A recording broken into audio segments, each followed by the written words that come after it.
ಬೆಳೆಗಾರರು ಬೆಳಗಾಂ ಮತ್ತು ಬಾಗಲಕೋಟೆ ಕಬ್ಬು ಬೆಳೆಗಾರರು ಪ್ರತಿಭಟನೆ ಮಾಡ್ತಾ ಇದ್ದಾರೆ. ಅವರು ಕಬ್ಬಿನ ಬೆಲೆ ಜಾಸ್ತಿ ಕೊಡಬೇಕು ಅಂತ. ಈಗ FRP ತೀರ್ಮಾನ ಮಾಡೋದು ಕೇಂದ್ರ ಸರ್ಕಾರ.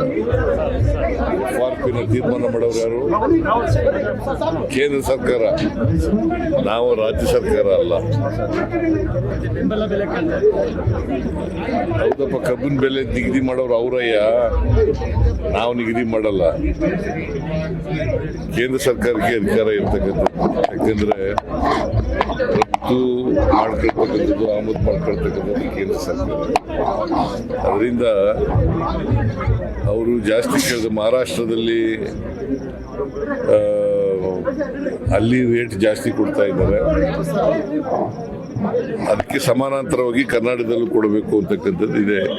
ಅದಕ್ಕೆ ನಾನು ಸತೀಶ್ ಜಾರಕಿಹೊಳಿಗೆ, ಶಿವಾನಂದನಿಗೆ, MB ಪಾಟೀಲ್ರಿಗೆ, ತಿಮ್ಮಾಪುರ್ಗೆ ಅವ್ರಿಗೆಲ್ಲ ಮಾತಾಡಿದ್ದೀನಿ. ಅವರೆಲ್ಲ ರೈತರ ಜೊತೆ ಮಾತಾಡಿ ಅಂತ ಹೇಳಿದ್ದೀನಿ. ರವಿ ಎಂಟರ್ಪ್ರೈಸಸ್ ನಲ್ಲಿ ನಿಮಗೆ ಬೇಕಾದ ಎಲೆಕ್ಟ್ರಾನಿಕ್ಸ್ ನ 20ಕ್ಕೂ ಹೆಚ್ಚು ಬ್ರ್ಯಾಂಡ್ ಕಂಪನಿಗಳ TV, fridge, washing machine, home theatre, sofa set, dining table, mattress, beds, ಎಲ್ಲಾ ರೀತಿಯ ಫರ್ನಿಚರ್ಗಳು ಕಡಿಮೆ ಬೆಲೆಗೆ ದೊರೆಯುತ್ತದೆ. ಹಿಂದೆ ಭೇಟಿ ನೀಡಿ ಕೋಲಾರದ ಸಂಗೊಂಡಳ್ಳಿ ಬಳಿ ಇರುವ ರವಿ ಎಂಟರ್ಪ್ರೈಸಸ್ ಮತ್ತು ಬ್ರಾಹ್ಮಣರ ಬೀದಿ, ದೊಡ್ಡಪೇಟೆ, ಕೋಲಾರ. ಅವ್ರು ಮಾತಾಡ್ತಾರೆ ಇವತ್ತು.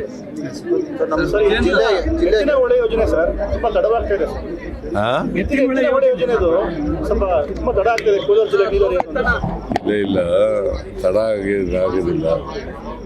ನಾವು 2 ವರ್ಷದಲ್ಲಿ ಮುಗಿಸ್ತೀವಿ ಅಂತ ಹೇಳಿದ್ದೀವಿ. ಆ ಟೈಮ್ನಲ್ಲಿ ಮುಗಿಸ್ಲಿಕ್ಕೆ ಪ್ರಯತ್ನ ಮಾಡ್ತೀವಿ. ನಮ್ಮ ಜಿಲ್ಲೆಗೆ ಸಚಿವ ಸ್ಥಾನ ಬೇಕು ಅನ್ನೋ ಒಂದು ಒತ್ತಾಯ ಇದೆ ಸರ್. ಜಿಲ್ಲೆಗೆ 4 ಜನ ಶಾಸಕರಿದ್ದಾರೆ ಸರ್. ರೀಸಫಲ್ ಮಾಡುವಾಗ ಸರ್, ತಾವು ಕೋಲಾರದಲ್ಲಿ ಸ್ಪರ್ಧೆ ಮಾಡ್ತೀನಿ ಅಂತ ಹೇಳಿದವರು ಇಲ್ಲಿಗೆ ವಿಶೇಷ ಏನಾದ್ರು ಪ್ರಾಶಸ್ತ್ಯನೂ ಕೊಡ್ಲಿಲ್ಲ ಸರ್. ನೀವು ಎಲೆಕ್ಷನ್ ನಿಲ್ತೀವಿ ಅಂತ ಹೇಳಿದವರು ಎಲೆಕ್ಷನ್ ನಿಲ್ಲಿಲ್ಲ, ಗೆದ್ರಿ ಮುಖ್ಯಮಂತ್ರಿ ಆಗಿದ್ದೀರಾ. ಕೋಲಾರ ಜಿಲ್ಲೆಗೆ ಏನು ವಿಶೇಷವಾಗಿ ಏನು ಅನುದಾನ ಪ್ರಾಶಸ್ತ್ಯ ಏನು ಕೊಟ್ಟಿಲ್ಲ ಅನ್ನೋದು. ಮೆಡಿಕಲ್ ಕಾಲೇಜ್ ಕೊಟ್ಟಿದ್ದೀವಲ್ಲ, ಕ್ಯಾನ್ಸಲ್ ಮಾಡಿಲ್ಲ. ವುಮೆನ್ಸ್ ಬಾಯ್ಸ್ ಕಾಲೇಜು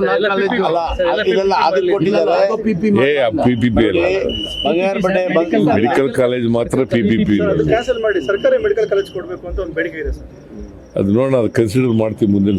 ಆಮೇಲೆ KGF ಸರ್ ಗಣಿ ಮತ್ತೆ ಓಪನ್ ಆಗ್ಲಿಲ್ಲ, ಅಲ್ಲಿ ಬೇರೆ ಏನೋ ಮಾಡ್ತೀವಿ ಅಂದ್ರೆ ಅದು ತಡ ಆಗ್ತಾ ಇದೆ. ಯಾವುದು? KGF ಸಂಬಂಧ ಇಲ್ಲ, ಅದು ಮಾಡ್ತಾ ಇದೀವಿ. ಅದು ನಮ್ಮ ಕಂಪ್ನಿಯಿಂದ ನಾವೇ ಮಾಡ್ತಾ ಇದ್ದೀವಿ. KDFs ಇಂದ ಟೌನ್ಶಿಪ್ ಮಾಡ್ತಾ ಇದೀವಲ್ಲ, ಮಾಡ್ತಾ ಇದೀವಿ. ಸರ್, ಬೆಂಗಳೂರು ಟು ಕೋಲಾರ, ಬೆಂಗಳೂರು ಮತ್ತೆ ಕೋಲಾರ್ಗೆ ರೈಲ್ವೆ ಜಮೀನು ಮತ್ತೆ ಅದರಲ್ಲಿ ಪ್ರಾಜೆಕ್ಟ್ ಅಲ್ಲಿ ಅರ್ಧ ಕಾಸ್ಟ್ ಕೊಡಬೇಕು ಅಂತ ಕೇಳ್ತಾ ಇದ್ದಾರೆ. ಸರ್ಕಾರ ಅದಕ್ಕೇನೋ ಒಪ್ಪಿಗೆ ಕೊಟ್ಟಿಲ್ಲ ಅಂತ. ಕೇಂದ್ರ ಸರ್ಕಾರ ರೈಲ್ವೆ ಯಾರ್ದು? ಸಹಭಾಗಿತ್ವದಲ್ಲಿ ಭೂಮಿ ತಾವು ಕೊಡಬೇಕು ಸರ್, ರಾಜ್ಯ ಸರ್ಕಾರದಿಂದ. ಎಲ್ಲಿದೆ ಹಂಗಂತ?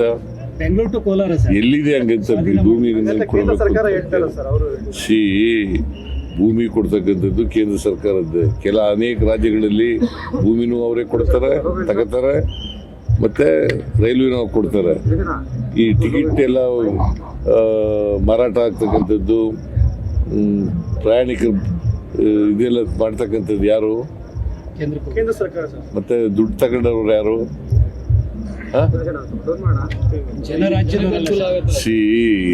ರಾಜ್ಯಗಳಿಗೆ ಅನುಕೂಲ ಆಗುತ್ತೆ ಅಂತ ಅದಕ್ಕೋಸ್ಕರನೇ ನಾವು 4.5 ಲಕ್ಷ ತೆರಿಗೆ ಕೊಡ್ತೀವಿ. ನಮ್ಗೆ ಎಷ್ಟು ವಾಪಸ್ ಬರ್ತದೆ ಈಗ ಗೊತ್ತಾ?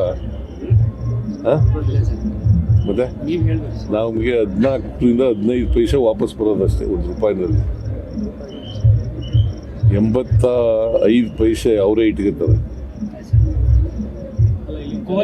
ಕೋಲಾರದ ಶಾಸಕರೊಬ್ರು ಸರ್ ಕೋರ್ಟ್ಗೆ ಹೋಗಿದ್ದಾರೆ, ಅನುದಾನ ಕೊಡ್ತಾ ಇಲ್ಲ ತಾವು ಅಂತ. ಯಾರು? ಅವರು JDSನವರು ಎಷ್ಟು ಕೊಟ್ಟಿದ್ರಂತೆ?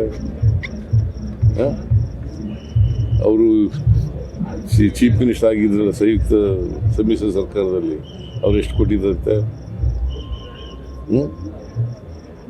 ನಾವಿದ್ವಿ. ಆಗ ರಮೇಶ್ ಕುಮಾರ್ MLA ಇದ್ರು, ಎಷ್ಟು ಕೊಟ್ಟಿದ್ರಂತೆ? ಶ್ರೀನಿವಾಸಪುರಕ್ಕೆ ತಾರತಮ್ಯ ಮಾಡ್ತಾ ಇದ್ದಾರೆ ಆ? ಎಲ್ಲ ಅವರು ಕೊಟ್ಟಿದ್ದೀರಲ್ಲ. ಈಗ ಹಾಗಾದ್ರೆ ಕೇಂದ್ರ ಸರ್ಕಾರ ಆಂಧ್ರಕ್ಕೆ ಮತ್ತೆ ಬಿಹಾರಕ್ಕೆ ವಿಶೇಷ ಅನುದಾನ ಕೊಟ್ಟರು, ನಮ್ಗೆ ಯಾಕೆ ಕೊಡಲಿಲ್ಲ? ಇದು ತಾರತಮ್ಯ ಅಲ್ವಾ? ಹೇಳಯ್ಯ, ಸುಮ್ಮನೆ ಏನೋ